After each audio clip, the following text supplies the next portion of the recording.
مصر هي أم الدنيا، وبسبب كده بيجي ناس كتير جدا من كل أنحاء العالم علشان يدرسوا فيها، وخصوصا أنحاء العالم العربي والإسلامي. وبالتالي بنشوف عدد كبير من الوافدين والوافتات بيدرسوا في جامعة الأزهر وفي جامعات مصرية أخرى. وبسبب كده الحكومة المصرية دايما حريصة ان يكون في تعاون وتآخي بين الطلبة المصريين وبين الطلبة الوافدين.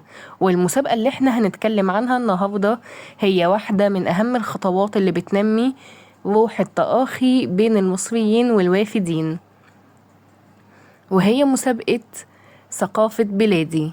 وهي بتقوم على ان الفريق اللي هيشارك في المسابقة لازم يتكون من طالب مصري وطالب وافد، وكل واحد يتكلم عن ثقافة البلد بتاعته وعن الاماكن السياحية اللي فيها، وانهم بيعملوا مع بعض انشطة، والأنشطة دي بتكون محددة في 9 محاور بتحددهم اللجنة الخاصة بالمسابقة، وبيوثقوا رحلتهم سوا في فيديو.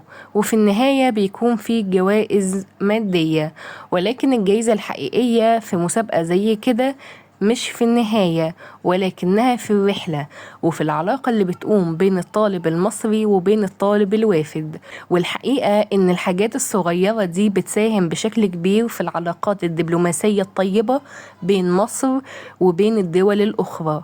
ما تنساش تعمل لايك ومتابعة وشير، ولو انت على اليوتيوب تشترك في القناة وتستنى الفيديو الجديد. دي كانت حكاية مسابقة ثقافة بلادي، نتقابل ان شاء الله في حكاية جديدة.